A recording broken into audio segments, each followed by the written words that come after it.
Jambudvipa, Bharat, Hindustan, India, अनेक नामों वाला हमारा यह देश अतुल्य भारत, इनक्रेडिबल इंडिया। आकाश की ऊंचाइयों को छूता हमारा तिरंगा आज संपूर्ण विश्व में पर्याय बन चुका है हमारे कल्चर की विविधता में एकता, यूनिटी इन डाइवर्सिटी का। कालचक्र को यदि पीछे की ओर घुमाएं तो हजारों शताब्दियों से भी प्राचीन है हमारा इतिहास। युगों युगों से अनेक सभ्यताओं, धर्मों, आस्थाओं एवं संस्कृतियों को अपने में आत्मसात कर अतिथि ही देवो भवः इस महापरंपरा की जन्मभूमि हमारे भारत ने सभी का खुले हृदय से अभिवादन किया।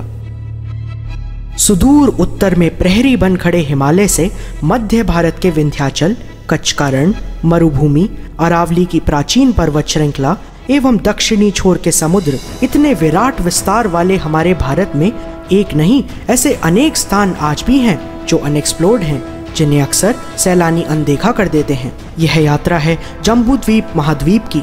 जम्बूद्वीप अर्थात जामुन के वृक्षों से आच्छादित एक ऐसा द्वीप जिसकी गांधार, सिंधु घाटी, बांग्लादेश तक फैली विराट जड़ें भले ही आज कुछ सिमट गई हैं, किंतु आज भी अपने मूल संस्कृत अर्थानुसार जम्बूद्वीप एक ग्लोबल प्लैनेट का द्योतक है। मैं हूं आपका होस्ट ऋतुराज देवांग, प्रोफेशनली एक इलेक्ट्रॉनिक्स इंजीनियर, किंतु जम्बूद्वीप की तिलिस्मी सुंदरता से मेस्मराइज्ड मैं निकल पड़ा हूं इसके अनएक्सप्लोर्ड पहलुओं को एक्सप्लोर करने।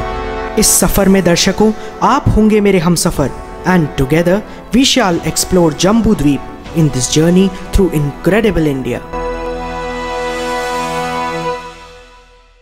हिमालय हमारे देश का रक्षा प्रहरी, बर्फ से ढकी इसकी दुर्गम ऊंची चोटियां और इनके मध्य 56,000 स्क्वायर किलोमीटर में बसा प्रदेश हिमाचल।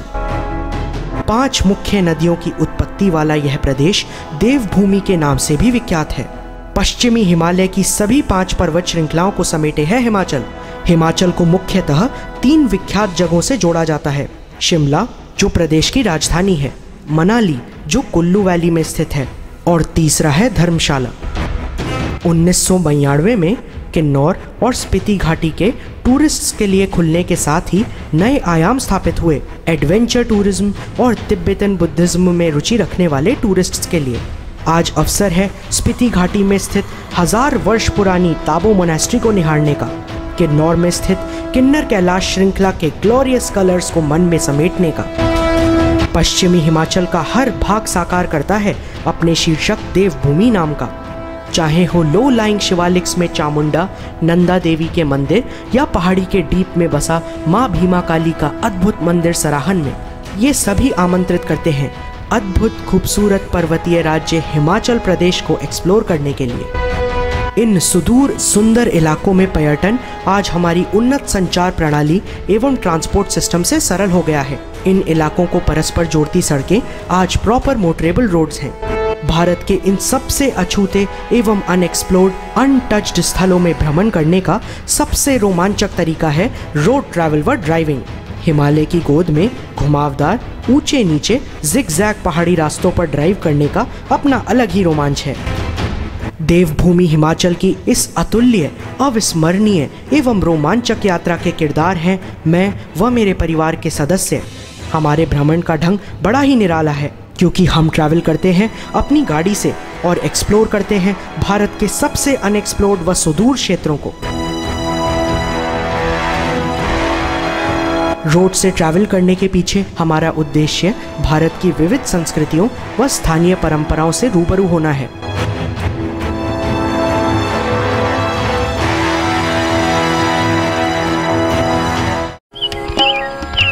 महाभारत काल में श्रौंतीपुर में दैत्यराज बानसुर, जो कि हिरण्यकश्यप के पुत्र प्रहलाद के वंशज थे, राज्य किया करते थे।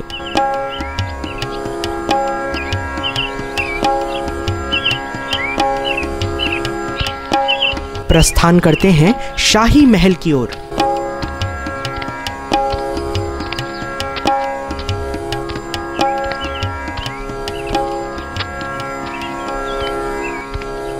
यह है शांति कुंज, जो बुशेर रियासत का शाही महल है।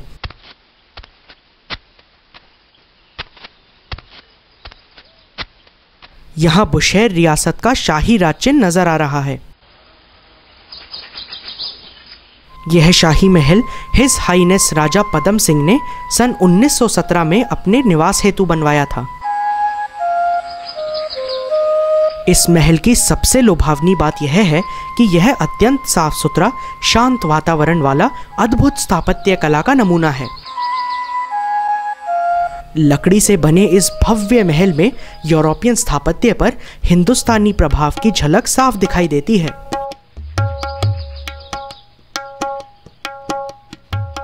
कोनिकल छतें तथा सफेद रंग का प्रचुरता से किया गया उपयोग महल की सुंदरता में चार चांद लगा रहे हैं।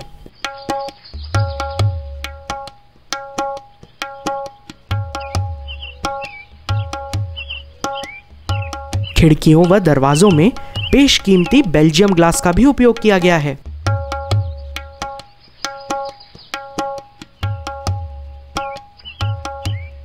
अंदर बड़े आंगन में बने कमरे पुराने तालों से बंद हैं। नजर से बचाने के लिए सींगों का उपयोग भी किया गया है। यह वाकई अद्भुत है। अपनी मधुर यादों के साथ हम होटल वापस लौट आते हैं।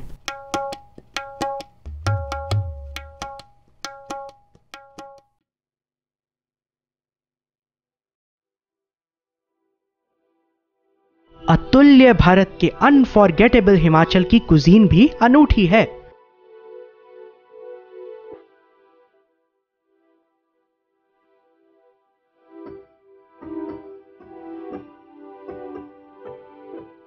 होटल स्टाफ ने बताया है कि यहां कैंडल लाइट डिनर की भी व्यवस्था है।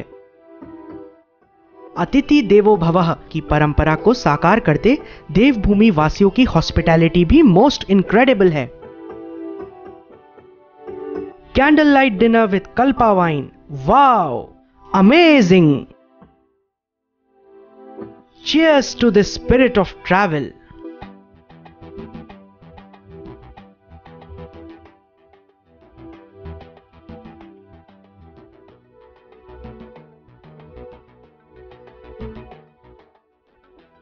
हिमाचल के फ्रेश रेड एप्पल से बनी है यह कल्पा वाइन।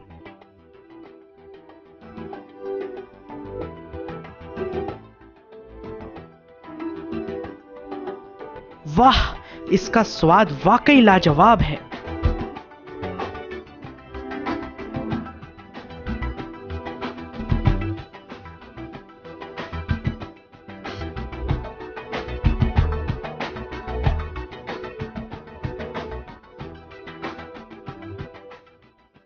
लगता है डिनर भी तैयार हो गया है।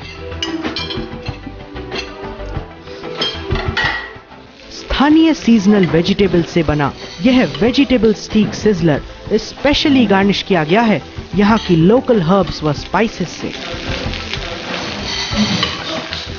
इसकी रिच अरोमा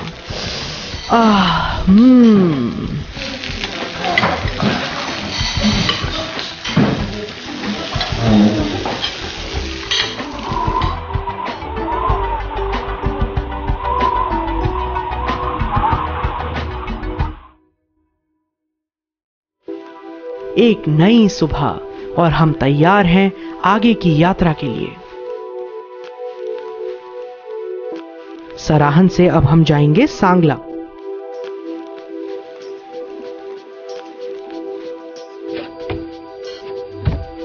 सांगला घाटी स्थित है 8,789 फुट की ऊंचाई पर और बसी है बसपा नदी के किनारे, जो सतलज नदी की ट्रिब्यूटरी है।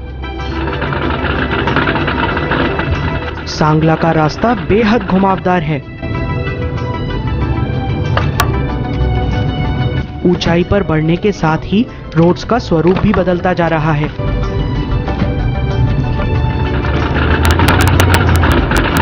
प्रवेश कर रहे हैं किन्नौर द्वार से। स्वागत है फलों की घाटी किन्नौर में।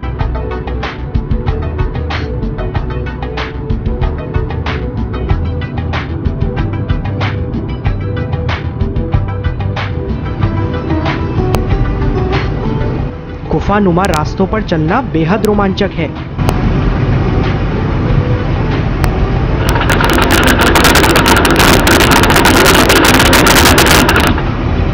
दूर दिखाई देती सर्पाकार सड़कें नैनाभिराम है।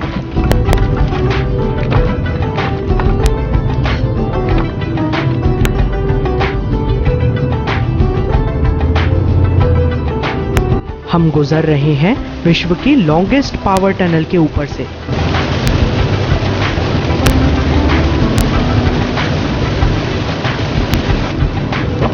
जो नदी नीचे बह रही है वह है बसपा। पानी का वेग अचानक ही थमसा गया है। यहाँ पानी को रोककर एक बांध बनाया गया है जिसका नाम है नाथपा बांध। पानी को रोककर ऊंचाई से टरबाइन पर गिराकर बिजली पैदा की जाती है। गाड़ी से उतरकर डैम व्यू पॉइंट से इस नजारे को करीब से देखते हैं। पानी के इस प्रचंड वेग को देखकर दिल दहल जाता है। पानी की इसी ऊर्जा का इस्तेमाल बिजली बनाने के लिए किया जाता है। गाड़ी भी इन पतले व सकरे रास्तों पर टेढ़ी मेढ़ी चल रही है। ऐसा लगता है कि सड़क अब खत्म हुई। इस तरह के अंधे मोड़ों पर विशेष सावधानी बरतनी होगी क्योंकि 14,000 फीट की ऊंचाई पर सामने से आ रहे वाहन को नहीं देखा जा सकता। यह रास्ता काफी खराब है। यहाँ कई गाड़ियों के टायर पंचर हो जाते हैं। शुक्र है हमारी गाड़ी के टायर्स फिट हैं और हमारे पास स्टेपनी भी है। इन रास्तों पर यह सब जरूरी है। मार्ग में अब दिखाई देने लगी हैं बर्फ से ढकी चोटियां। अरे वो देखिए, उन चोटियों पर परिक्रमा कर रहा है हिमालयन ग्रिफिन। लगता है ये ऊपर उड़कर हमारा मार्गदर्शन कर रहा है। यह हिमालयन ग्रिफिन गिद्ध परिवार का एक सदस्य है जो विश्व में अपने पंखों के अत्यधिक फैलाव के कारण प्रसिद्ध है। इन दुर्गम ऊंचाइयों पर जहां वनस्पतियों व पेड़ों का लगभग अभाव होता है वहां ये अपना निर्वाह मरे हुए जानवर खाकर करते हैं। पहाड़ों से पत्थर टूट टूट कर सड़क पर आ गिरे हैं। यहाँ अक्सर ऐसा होता रहता है, इसीलिए इस लैंडस्लाइड प्रोन एरिया में हमें ध्यानपूर्वक चलना होगा। हम सफर कर रहे हैं हिंदुस्तान तिब्बत रोड पर। सामने दिखाई देने लगा है खड़चम डैम। इस बांध पर काम चलता ही रहता है। बसपा नदी यहाँ सतलज में आकर मिलती है। ओह, पानी की गर्जना तो सुनिए, जबरदस्त। खड़चम से सांगला का रास्ता काफी खतरनाक है। खड़चम से हम हाईवे छोड़कर दूसरी सड़क पर चलेंगे। अरे अचानक ही हमारे सामने दिखाई देने लगा है सांगला। शानदार, बहुत ही शानदार। गाड़ी से उतरकर सांगला घाटी का नजारा देखा जाए। सांगला में हम ठहरेंगे टेंट्स में। ये वाकई एक नया अनुभव होगा हम सभी के लिए। टेंट्स स्थित हैं बसपा नदी के किनारे घाटियों में। चलिए वहीं चलते हैं।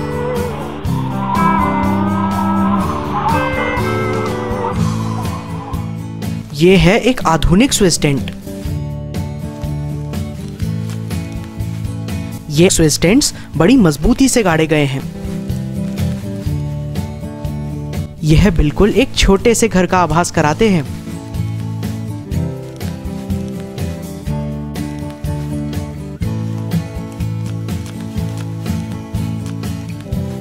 चूंकि सांगला में बेहद ठंड पड़ती है और तापमान भी शून्य के नीचे चला जाता है, इसीलिए गर्म कपड़े अनपैक कर लेते हैं।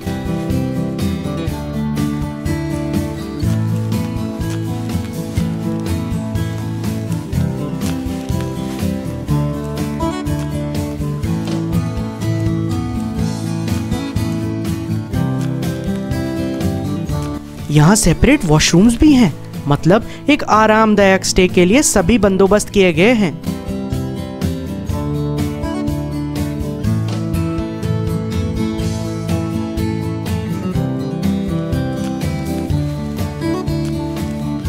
क्या आप तैयार हैं बर्फ के ट्रैक पर जाने के लिए? गर्म कपड़ों से लैस होकर तैयार हो जाते हैं ट्रैकिंग के लिए। ट्रैकिंग के लिए आवश्यक सामान जैसे पानी की बोतल, छाता, टॉर्च व गर्म कपड़े रख लेते हैं, क्योंकि आगे ऊंचाई पर तापमान और कम होता जाएगा। देखो, बर्फ से ढकी उसी चोटी पर जाना है हमें।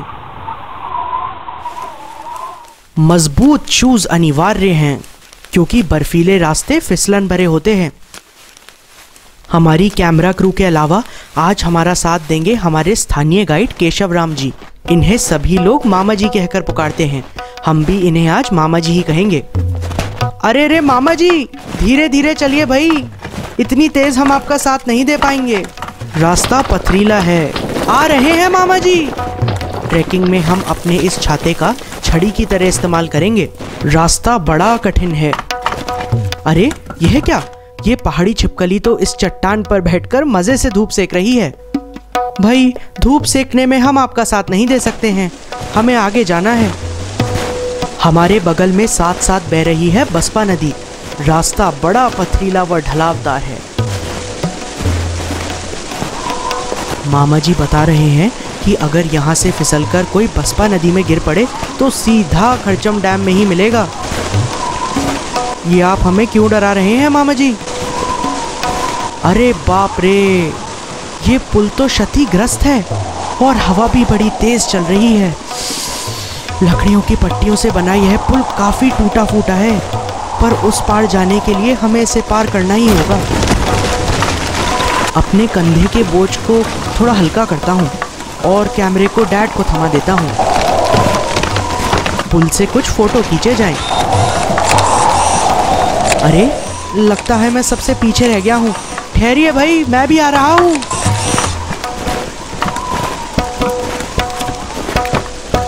संभल कर, अब चढ़ाई शुरू हो गई है। लगभग 60 डिग्री की खड़ी चढ़ाई है।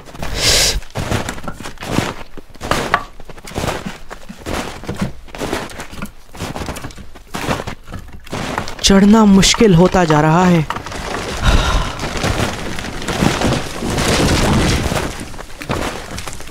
परंतु यहाँ रहने वाले हमारा अभिवादन कर हौसला अफजाई करते हैं।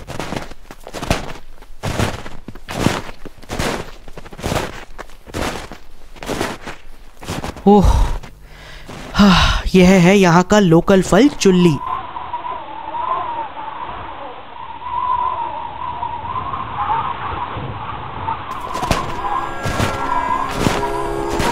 इस गांव का नाम है बटसेरी।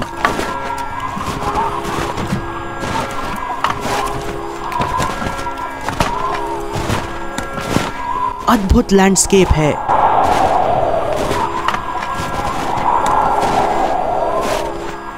यहाँ के लोगों का रहन सहन बड़ा सीधा साधा है।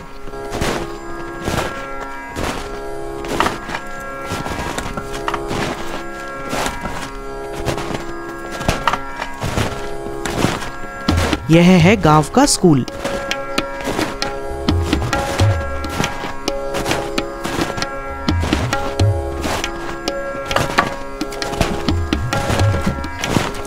इन मकानों को तो देखो, ये बने हैं लकड़ियों और पत्थरों से। इस स्थान पर भूकंप बहुत आते हैं, इसीलिए मकानों को ऐसा बनाया जाता है।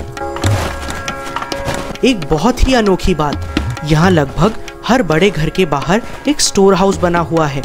साल के 6 महीने यहाँ बेहद ठंड पड़ती है, इसीलिए बाकी के 6 महीनों में गांव वाले ठंड के दिनों के लिए इन स्टोर हाउसों में जमा करते हैं खाने पीने का सामान, लकड़ियाँ व जानवरों के लिए चारा। इन स्टोर हाउसों की संरचना ऐसी होती है कि एक चूहा भी इनमें नहीं घुस पाता। ये स्टोर हाउस तो वाकई लाजवाब है। यह तो इस दुर्गम यात्रा की शुरुआत है। हम आ पहुंचे हैं गांव के प्राचीन बद्रीनारायण मंदिर। मंदिर के निर्माण में लकड़ी व पत्थरों का उपयोग किया गया है। लकड़ी की मनमोहक नक्काशी पर नजर ठहर सी जाती है। आर्किटेक्चर में बौद्ध शैली का प्रभाव साफ नजर आता है।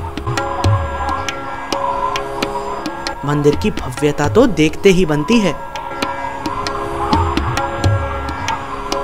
भगवान बद्रीनारायण विष्णु भगवान का ही रूप हैं। प्राचीन काल से ही यहाँ मंदिर में भगवान रथ में विराजमान हैं। 1998 में यह मंदिर आग से जलकर नष्ट हो गया था। गांव वासियों ने मिलकर इसे दोबारा बनाया और कोशिश की है इसे इसके ओरिजिनल स्वरूप में लाने की। सलाम करते हैं आपको।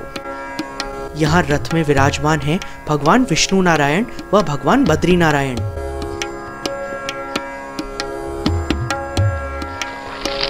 धन्यवाद पुजारी जी प्रसाद देने के लिए। लगता है हमारा यह प्यारा दोस्त भी ट्रैकिंग पर साथ चलना चाहता है।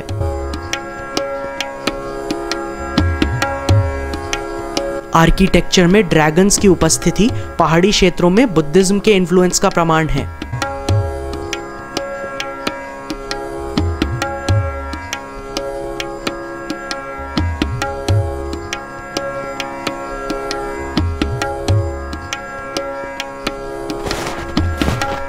मंदिर से निकलकर हम चलते हैं ग्लेशियर की ओर।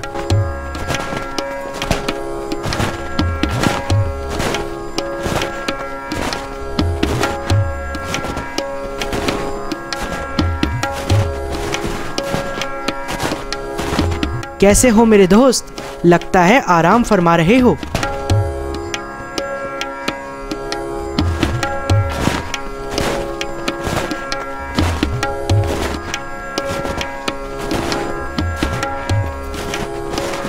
यह झरने का पानी है जो गांव की तरफ जा रहा है।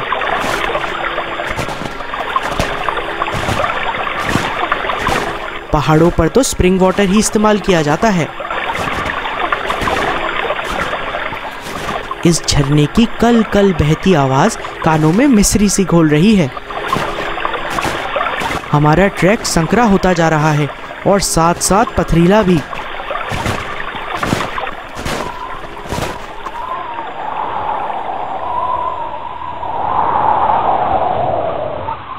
लोकल लोगों से हाय और बाय करते हुए हम आगे बढ़ते हैं।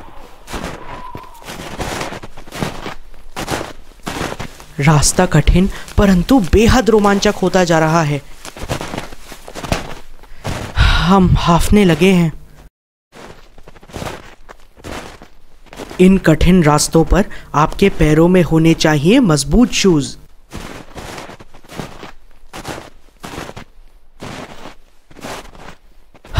चलते चलते साक्षात्कार होता है प्रकृति के एक अजूबे से। यह वृक्ष आधा जला है और आधा हरा है।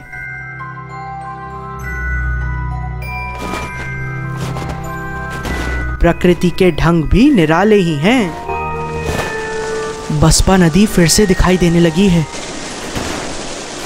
मामा जी बता रहे हैं कि हमें नदी के उस ओर जाना है।